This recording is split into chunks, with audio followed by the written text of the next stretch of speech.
guys to our channel Gyani Educational Hub. This side Shivam Mishra and I am here to teach you about accountancy of class 12।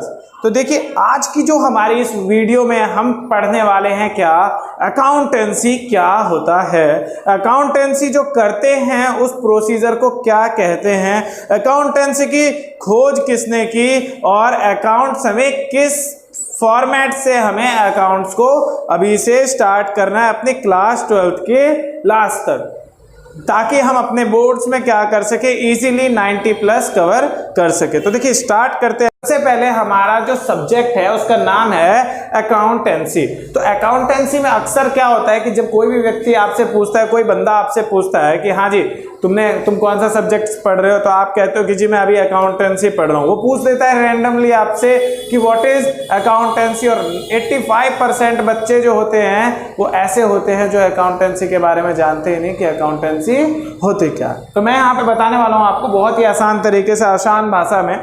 उससे पहले मैं तुम लोगों से ही पूछता हूं कि देखो भाई, अगर आप लोगों से पूछा जाए कि अकाउंटेंसी क्या है तो आप क्या बताओगे? रैंडमली आप बताओगे कि accountancy it is nothing, it is just only a subject. ये सिर्फ एक सब्जेक्ट है जिस सब्जेक्ट में हम क्या पढ़ते हैं कि कौन कौन से अकाउंट बनेंगे, उन अकाउंट को बनाते हैं, उन अकाउंट में चीजों को डालते हैं, उनके फॉर्मेट को फिलअप करते हैं और फिर हमारा क्या हो जाता है, question is complete. It is just accountancy, अगर आपकी भाषा में कहा जाए तो, नॉर्मल भाषा में, है ना।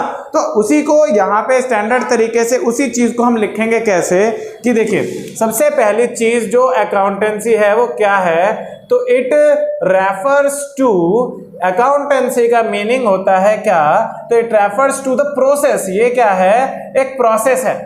और प्रोसेस किस चीज का, तो it refers to the process of recording, means कि जो भी हमारे अकाउंट्स में, जो भी हमारे बिजनेस में ट्रांजैक्शन वगैरह होते हैं उन चीज की recording, classifying, summarising,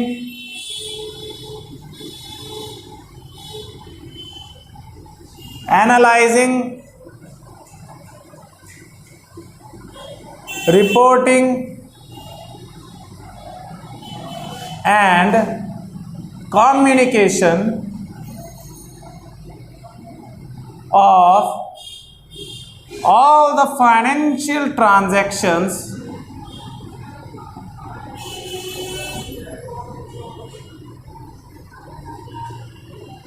and events of a business organization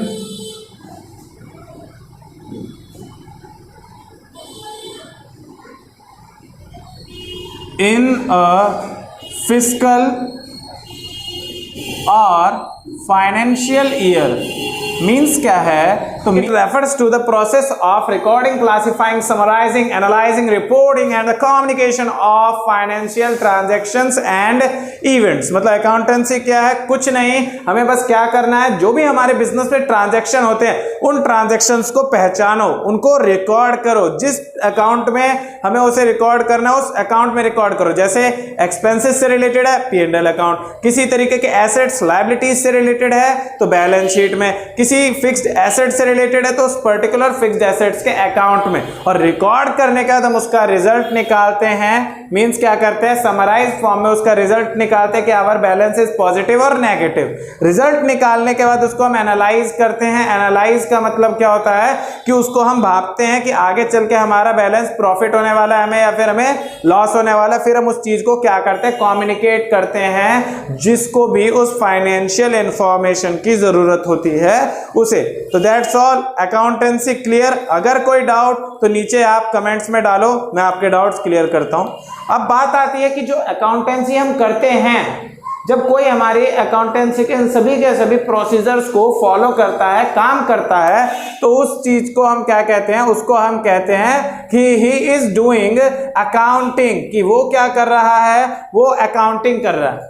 और अकाउंटिंग का मीनिंग क्या होता है? तो अकाउंटिंग को हम मतलब अकाउंटिंग वो कर रहा है, अकाउंटिंग करने का मतलब क्या है कि वो इन सभी चीजों को हमें बता रहा है, और इन सभी चीजों को बताएगा तो उसी की मदद से क्या होता है कि बिजनेसमैन टू बिजनेसमैन जब बात करते हैं आपस में अपने अपने बिजनेस की परफॉर्मेंस से रिलेटेड, तो क्या करते हैं वो उन्हीं चीजों के बारे में बताते हैं, उन्हीं चीजों से रिलेटेड कुछ ना कुछ बातचीत करते रहते हैं। So that's why we can call accountancy as it is the language of business, कि किसी भी तरीके की बिजनेस जो होती है उस बिजनेस की लैंग्वेज को हम कहते हैं क्या? उस बिजनेस की लैंग्वेज को हम कहते हैं अकाउंटिंग। और जो अकाउंटिंग जो व्यक्ति करता है, मतलब कि the task of accounting performed by only the person with who is called accountant, कि जो अकाउंटेंट होता है वही अकाउंटिंग के प्रोसीजर को करता है। नॉर्मली कोई भी कर सकता है, लेकिन वैसे जो कहा जाता है जैसे ट्रीटमेंट का अधिकार किसके पास है? डॉक्टर के पास है। बाद बाकी भाई घर में तो तुम खुद भी क्रॉस इन एडवांस लेकर के अपने बुखार को ठीक कर लेते हो, लेकिन मेन अधिकार किसके पास है? डॉक्टर के पास। ऐसे ही अकाउंटिंग कर तो हम भी सकते हैं, जो हम 11th 12th में बच्चे पढ़ रहे हैं वो भी, लेकिन करता कौन है? मेनली जिस पर्सन ने अकाउंटिंग की उस पर्सन को हम क्या कहते हैं? अकाउंटेंट कहते हैं। अब बात आती है कि जो अकाउंटिंग है, हमारी अकाउंटेंसी है, इस अकाउंटेंसी के फाउंडर कौन है? मतलब अकाउंटेंसी की खोज किसने की? पता है किसी को किसने की? नहीं पता होगा। पता कब लगेगा? जब आप थ्योरेटिकली पढ़ोगे या आप मेरी इस वीडियो को देखोगे। तो देखो क्या है, अकाउंटेंसी के फाउंडर का नेम क्या है? LUCAPICOLI मीन्स लूका पिचोली। LUCAPICOLI ये है अकाउंटेंसी के फाउंडर का नेम, जिन्होंने सबसे पहले अकाउंटेंसी करी थी। और अकाउंटेंसी को जब हम करते हैं तो अकाउंटेंसी, हर एक अकाउंटेंट जब अकाउंटेंसी करता है तो भाई जैसे जैसे हमने पढ़ा है अपनी इकोनॉमिक्स में कि ह्यूमंस आर नॉट सेम, इंसान सेम नहीं होता, और अकाउंटेंट जो है वो भी इंसान है। तो इसलिए कहा गया है कि अगर हम सिर्फ और सिर्फ अकाउंटेंट के भरोसे पे अपने बिजनेस ऑर्गेनाइजेशन की स्टेटमेंट को तैयार करने के लिए कह देंगे तो हो सकता है अलग अलग अकाउंटेंट अलग अलग प्रकार के स्टेटमेंट को तैयार करें, और इस प्रकार की गलती अकाउंटेंसी में अकाउंटेंट के द्वारा ना हो, जिसके लिए क्या किया गया? तो अकाउंटिंग के लिए किस चीज का डेवलपमेंट किया गया? तो डेवलपमेंट किया गया किस चीज का? तो डेवलपमेंट ऑफ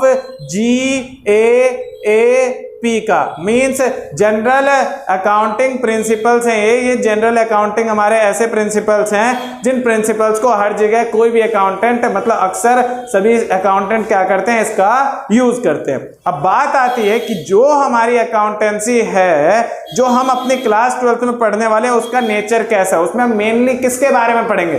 तो देखिए क्या है कि जो अकाउंटिंग है, जो हमारी अकाउंटिंग है, उस अकाउंटिंग को, बेसिक अकाउंटिंग को क्या किया गया? बेसिक अकाउंटेंसी को क्या किया गया? हमारे लेवल के बेसिस पे दो तरीके से बांटा गया, जिसे हमने पढ़ा क्लास 11th में और पढ़ेंगे क्लास 12th में।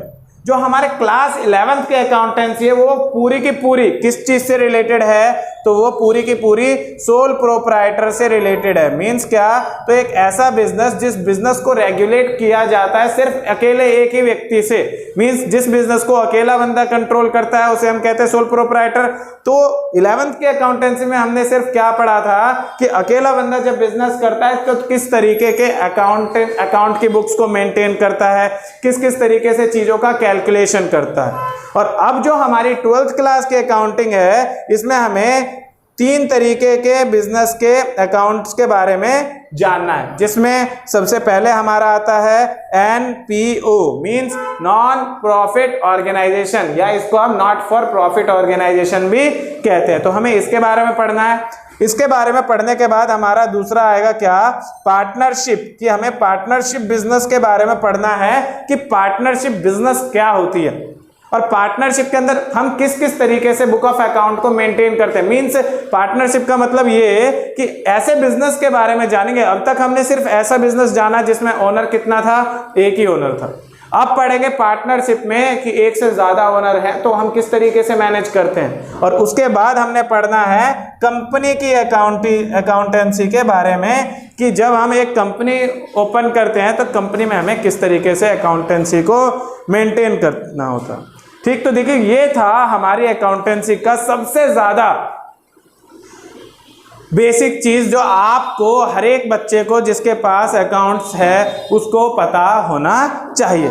तो आज की वीडियो में सिर्फ हमने इन जनरल चीज़ों के बारे में पढ़ा जो हमें पता होनी चाहिए, और कल से मतलब 15 जून 2020 से मैं रोज अब अकाउंटेंसी की एक वीडियो पोस्ट करूंगा, जिससे आप अपने टॉपिक को अपने क्या कर सकते हो, अच्छी तरीके से क्लियर कर सकते हो। और अगर किसी को कोई डाउट हो तो अपना डाउट वो कमेंट में पोस्ट करे और हम उसके डाउट्स को क्लियर करेंगे। ठीक, थैंक यू।